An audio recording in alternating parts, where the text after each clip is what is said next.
Hello and welcome to another episode of Death by Bunjie. On this episode of Death by Bunjie, I'm going to go and mow my clover food plots.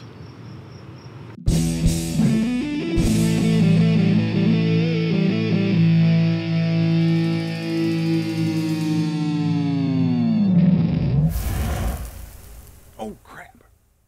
Well, I'm standing down by the well pad food plot once again. You may remember this food plot is the spot where I shot a nice doe last year. You might also remember that Bunjie and I saw a couple of really nice bucks down here and had overall a lot of really fun hunting experiences down here. I had a blind on the other side of the food plot.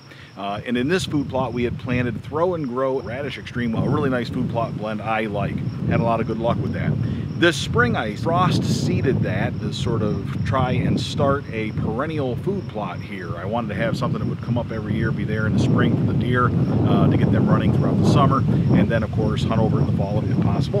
And so I frost seeded it with some Ladino clover, and it turned out pretty good. If you go and look in there, there's a lot of Ladino clover, but unfortunately there's also a lot of ryegrass. Now, if you're not familiar with ryegrass, it is something that they add sort of as a filler to some of these food plot mixes. It's a seed that's not particularly nutritious for deer. It's not particularly valuable. It's not to be confused with cereal rye, the regular rye. That stuff's a little bit higher in nutrition. This stuff's relatively low nutritious value, and if you need any proof of that, go look at it, because the deer have not hit it at all. There's no evidence that the deer have been eating it. The clover down under there is doing pretty good, but I need to get the top coat of that ryegrass off of there so that that clover can get a boost and it will hopefully grow up a little bit and choke out some of that ryegrass and fix the problem.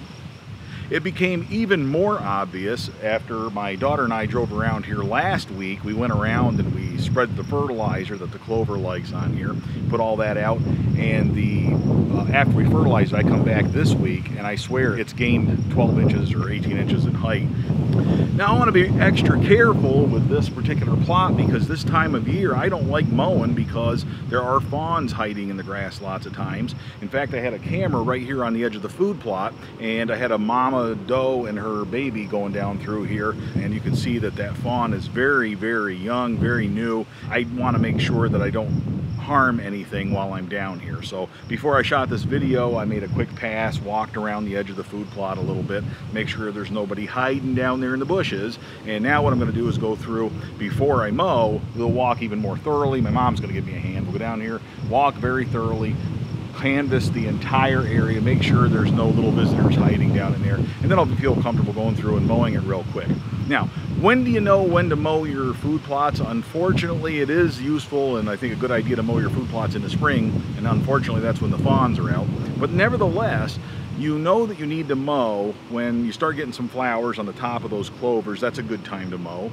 When the weeds are getting a little bit higher than the clover, considerably higher than the clover, it's time to take the top off of it. And hopefully what that does, it inspires that clover to jumpstart its growth and choke out some of those weeds. So that's another good time to mow. And I think you want to mow right before a rain. Tomorrow we got a 90% chance of rain, so that's why I'm down here. I'm going to get this taken care of on this nice sunny day, and that way tomorrow when the rain comes through, it'll boost that clover. Clovers like wetter soils, not standing water, but they like wet soils that need that moisture. So you don't want to mow your clovers in the summer when it gets really, really hot, if that's the way it is where you are. So keeping that in mind, right now is a good time to mow this clover, and that's what we're going to do.